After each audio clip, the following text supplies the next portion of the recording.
What's up, guys? This is Carter Thomas with Coin Mastery TV. Make sure you go to coinmastery.com/invest and sign up for our free newsletter program. Give you some PDFs on dollar cost averaging and strategies if you're just getting into Bitcoin, or if you just want to learn a little bit more about how to get involved and make a little bit more money in this business.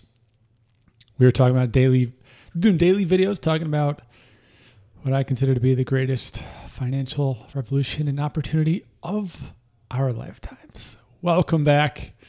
Quick public service announcement.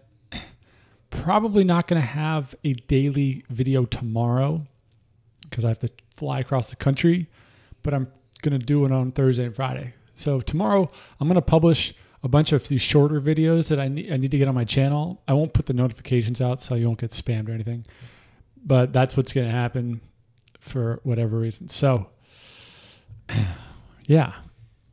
Well, interesting stuff. Today we're talking about what happened with Bitcoin. This funny little bounce that happened. We're going to talk about why it happened, or one of the reasons why it happened with Tether.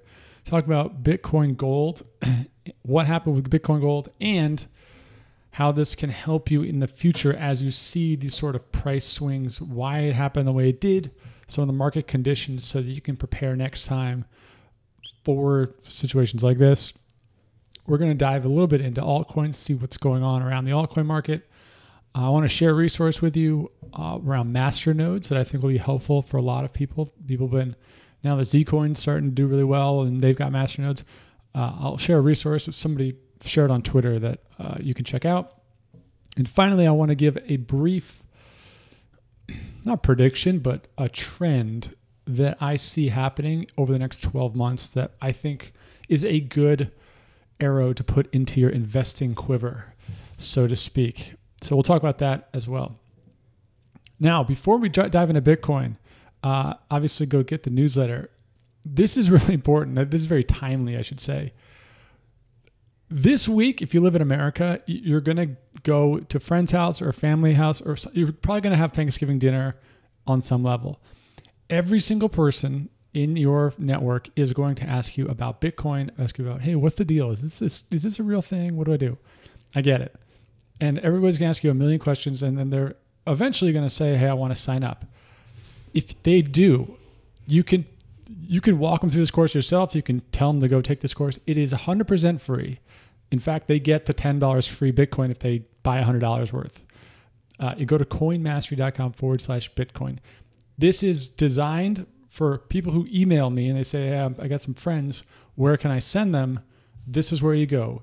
It's all free. What you do is you click on this enroll button. And it's going to take you to a page where you put in your name and email, and then it'll log you into the free course. But this is what's going to happen this week. And anybody who lives in America, Thanksgiving break, you know that that's what always happens. And that's a resource that you can send them to, and everybody will be happy. So I'll link below. But yeah. So with Bitcoin yesterday, we were just kind of humming along. I'm on the 5-minute here, which is typically not the best, but it's helpful to see these things happening. And what happened is that there was a critical Tether announcement. And it's kind of funny that yesterday we were talking about Tether. If you haven't watched that video, go check it out. It'll give you a good overview of what's going on.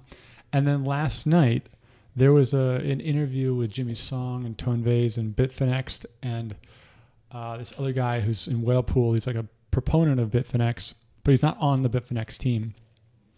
It was an okay debate. It was a little heated for my taste. It wasn't that rational, but it's always good to get more information, different viewpoints.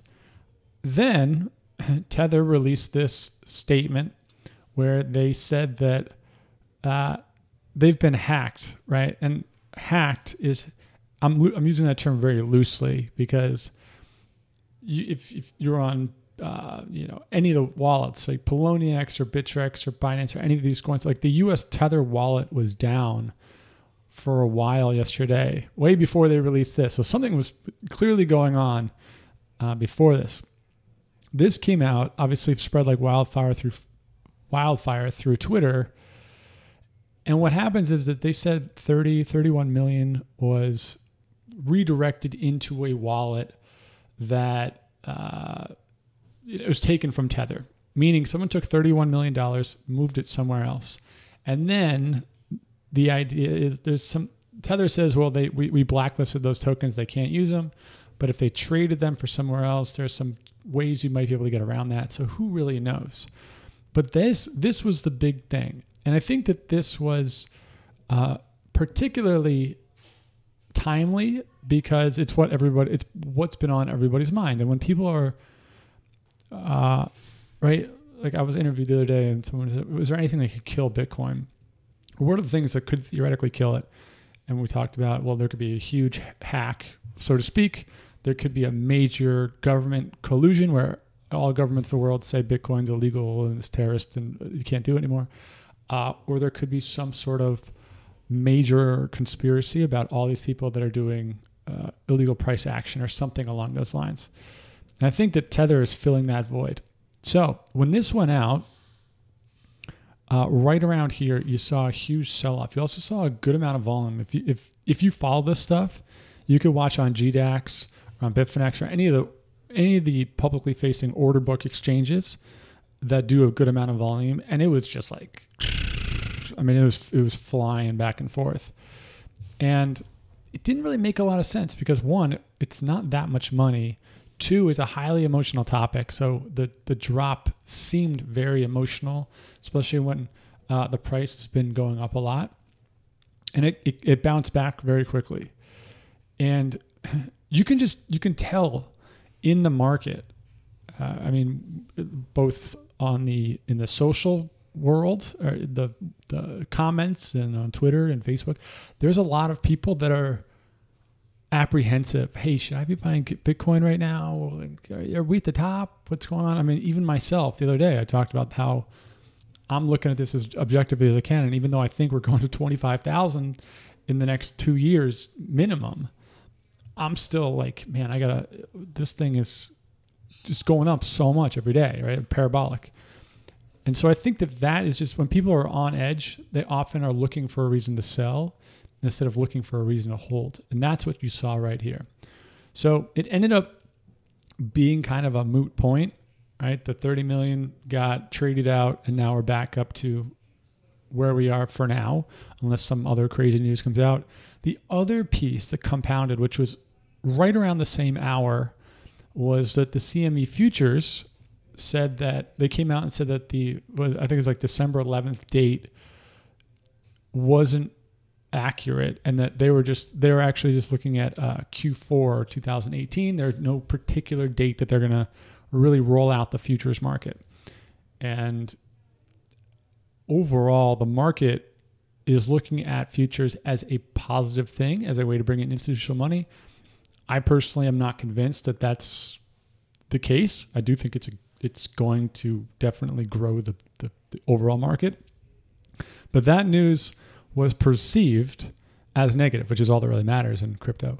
So you had that, you had the Tether thing, you had a big bounce, but you watch the order books, it was clear that this thing was just it would make no sense from a variety of standpoints for this to really take down Bitcoin, right? So that's what happened. As a point of reference for anybody who's thinking about, hey, what's the big drop going to be? What's going to be the catalyst? How deep is it going to go? The way to think about this, and I do not have a clear answer. The way to think about this is not necessarily what is going to instill the most fear in people who are already in crypto. The biggest catalyst is going to be things that stop the demand from coming into crypto, right? What could happen that would get your friends and family this week, if you're in America, on Thanksgiving, to not think about Bitcoin or crypto? Like, they're just not interested anymore because of blank. For a while, it was like, oh, it's drug money, it's illegal, whatever. That's kind of getting moved away. But if there's something else that kills that demand, that's something that would not only drop a price from the fear, but you would have a hard time recovering, because people on the outside would be like, hey, I'm stepping back until this thing stabilizes. You'd also have a lot of the people in crypto who right now are being like, oh man, give me that dip. I can't wait till it goes super low. I'm just gonna buy so much. If something happens that make people start to question that, that's what you really want to look for. And that is when you're going to buy the most. That's when you're going to get this huge something. Personally, if I had to guess, I would think it has something to do with governments, but that's complete speculation. I don't see that happening anytime soon. So, but people are always asking about that. I know everybody's on edge. These little bounces that happen is proof, right? The market always shows you how it's feeling through the charts. So that's what went down. Tether, who knows how this is going to play out? I don't know. But it's clear that there is a lot of pressure on them and on Bitfinex to start producing some assets, or producing some audits, I should say, as there should be, right? That's why competition is great. That's why transparent, you always gotta, whatever, like prove that it's all deserved. So Bitcoin's interesting. Let's flip over to what's going down on altcoins. Richie is, I don't think he's the founder of bittrex, but I think he's one of the people at bittrex, maybe the COO. He said Bitcoin Gold is now enabled for trading. Now, Bitcoin Gold was already split. The coins were available in your wallet if you had Bitcoin during a snapshot. And if you have a Trezor or a Ledger, they have instructions on how to get your Bitcoin Gold. The announcement was that you can now trade it, that's really what people care about. The market opened. And what happened, let me zoom in here a little bit, is that it shot way up. Excuse me. The price initially shot up to like 95 something or 98. Had a second big jump up, came down, then I saw a secondary jump up, and then it started to, wean itself down. And now we're kind of watching it just kind of peter out. Here's exactly what happened, and here's what you need to know in the future. It gets released. There is going to be a huge amount of people who do not believe in Bitcoin Gold who dump it immediately, right? That is what happens. At the same time, there's an equal number of people that are speculators. So you see these order books, there's just a big volume supply where people are highly motivated both ways because there's so much unknown. That's why you typically see these kind of pumps on something that everybody owns. When it's a new coin, it's different because some people don't own it yet or they haven't heard about it. It's different than just getting this kind of quote unquote free money from hard forks. Okay, then you saw a price ramp up because people were buying it up. They saw this huge dump. They saw a ramp up. Then people saw that there was a price here. There is also a huge arbitrage between the different exchanges. So you look at Bitfinex, you look at Hit BTC, you looked at all the other exchanges that were holding Bitcoin Gold, and they were trading at like $150, but Bitcoin Gold was trading at $550, $600. And so people were like, oh my God, this is incredible. I'm going to buy all this. I can buy it over here and then arbitrage it. Little did they know though, that the wallets were locked on the other exchanges, so you couldn't actually move it. Secondly, the transaction times were super slow, so the blocks weren't getting mined fast enough. And this is what always happens in arbitrage situations. People see the arbitrage, but when they actually try to execute it, it's a lot harder than, like, there's a reason why there's arbitrage. It's not necessarily because there's no liquidity, so it's really hard to make it work. That is why the price just continues to go down, or has gone down over the subsequent 24 hours. Because in an arbitrage situation, typically the price goes down to the lower limit, assuming that the lower limit had some level of liquidity and previous time to establish a price, right? So there's a market price, and then there's one that comes in. Typically, it ends up going down.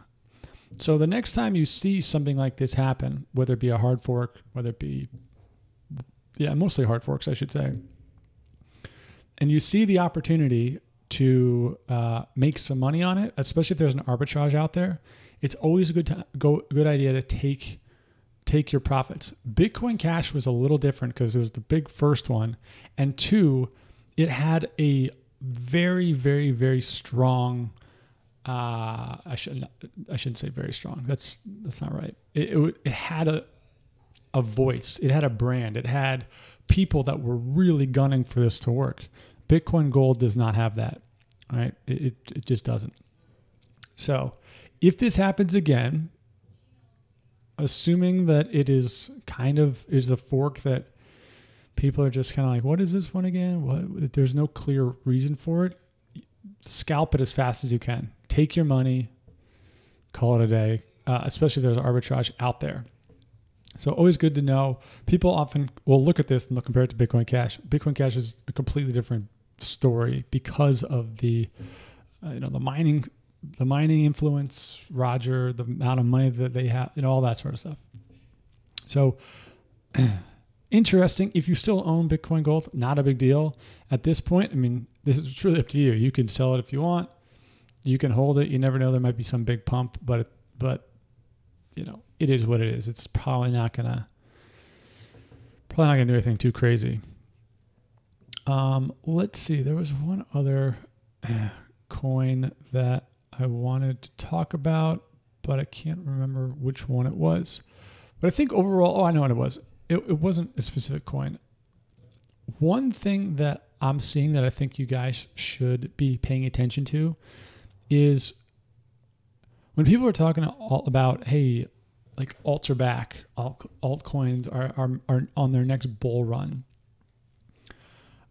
I think that's really tricky because I think what you're going to see happening is that you're going to see more and more random coins maybe getting pumped, but really just the ones that are going to go way bigger than they did before.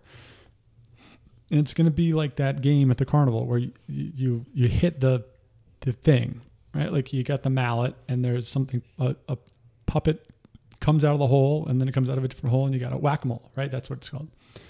And that's what I think you're going to see with altcoins overall. And then the US dollar is obviously just going to keep rising with Bitcoins. But it's really important that you separate the idea of seeing huge gains on coins here and there and here and there and here and thinking that the entire altcoin asset class is coming back in some way. I do think that there's a big thing happening. Like we're getting more money flowing into altcoins, especially as Bitcoin gets higher. People are going to start to sell Bitcoin. It's going to go into altcoins. But I think that you're just going to start to see these big spikes that go up on rumors way more than they should, and they come down on rumors way more than they should. Like kind of like with Neo, a little bit with Power Ledger, things like that. And just not confusing that with, well, it doesn't matter if I own all these altcoins, they're all going to go up because alts somewhere like a basket of coins. That is not the way to look at altcoins over the coming 12 months. You need to look at these as individual companies, realizing that when they do get a pump, it's probably going to be bigger than it previously has been for a variety of reasons because they're just small and there's more money coming into the space. Okay? So volatility, great for trading, hard for the brain, hard for long-term investors. It's not a bad, it is what it is. But I think that is the biggest thing I want to impart when I look at Bittrex or Binance or any of these markets. Don't confuse the big runs with the entire altcoin world. Okay? I think that's actually a good segue into what I was going to say. We'll talk about Masternodes in a second. Is that I think for a lot of people, at least I know this. I know that if I started into crypto in November of 2017, this year, and I was looking at people who were who had already had some big thing happen, right? If you watch this channel, maybe you're thinking like, oh, well, Carter bought all that Monero at $27, right? In July. You guys can go back and look at the videos. So I was like, hey, it's $29. I'm going to load up, right? Or with Zcoin, or with any of these, a handful of other coins that have done extraordinarily well over the last few months. And you may be looking at your portfolio and being like, when am I getting my thing? When am I getting my big winner? And the mental math, the rational thing, so to speak, is that you go down and you scroll down and you look at the coins that have the smaller market caps, and you're like, okay, maybe I'll go to number 151. And I look at Rise and I'm like, well, it's only 28 million. So if I put in like $500 into that, if that goes big, the chances of me getting these unbelievable returns are so much, like that could be my thing. And there is absolute truth to this. If you can find the right one in here and you buy it at a small market cap, it's totally possible. But realize that it's harder and harder to pick the winner down at this level. It's still possible, but it is what it is. What happens and what will happen, very strong prediction, and I very much believe this over the next 12 months, is that what's going to happen is that you're going to see the top 20, 25 coins start to separate themselves even more from everybody else. So the winners are going to win big, and everything else is going to be kind of in this no man's land. And some might pop out, right? And you can definitely try to get those, and we'll do our best to find those. But one of the things that messes with people's minds, and that will mess with people's minds over the next 12 months, and definitely the next like 2 months as new money comes in, is that the top coins are actually going to produce some of the biggest returns over the next year, even though they're already some of the biggest coins to begin with. It's a hard concept. And I think Bitcoin has proven that this year, but I think you're going to see more and more of that, with the exception of let's keep, probably Tether is probably not really in there. BitConnect is probably not in there. Don't buy either of those, don't buy BitConnect. Don't buy it.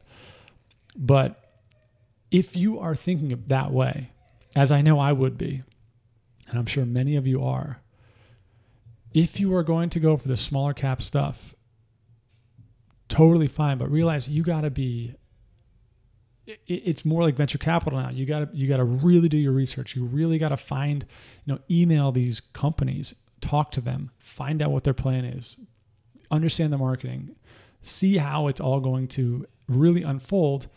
And specifically, how are they going to attract institutional money? Because if it's below, let's say $100 million, whatever the number may be, the biggest reason that these coins will explode in market cap is because people in the crypto community will buy the small cap coins to boost it up.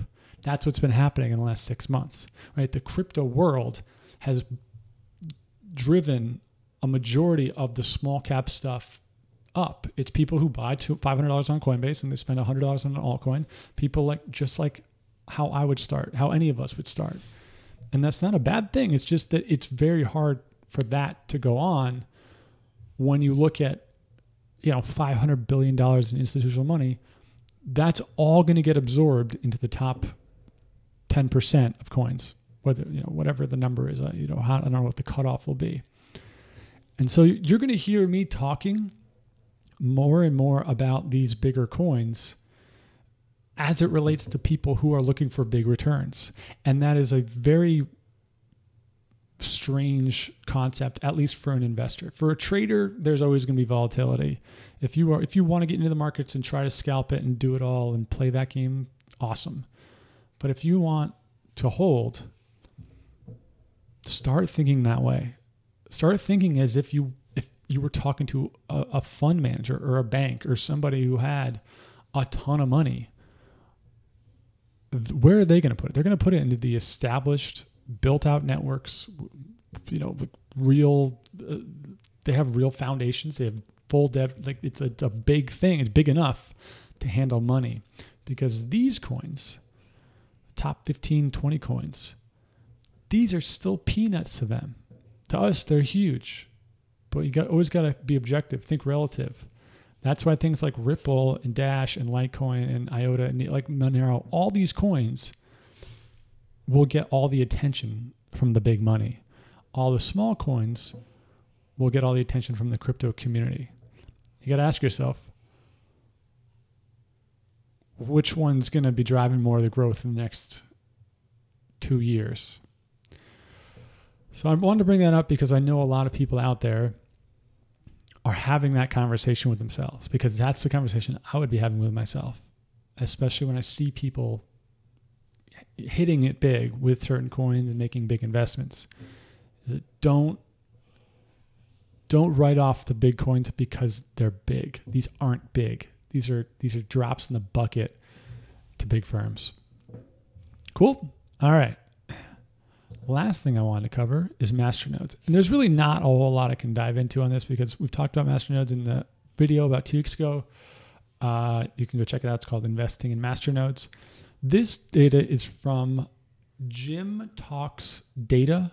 I'll link to this. Full credit is due. He put this together. He's got his tip jars. So go make sure that he gets full credit and thanks for this. I thought it would just be helpful to share it with you guys. I saw it on Twitter. This is a list that has been put together, and a lot of this source comes from these websites, which you can go and check out, which hopefully are relatively verified. I mean, we went through these on the other video, but this is just a better or an easier list to look at. And what it does is it pulls data, the JSON data, real time from things like CoinMarketCap and from other coins. It just gives you the stuff that you care about, right? How many coins are required? What's the cost of owning a masternode? Where else? What was the other thing? The return, like if you put in $100 or whatever it may be.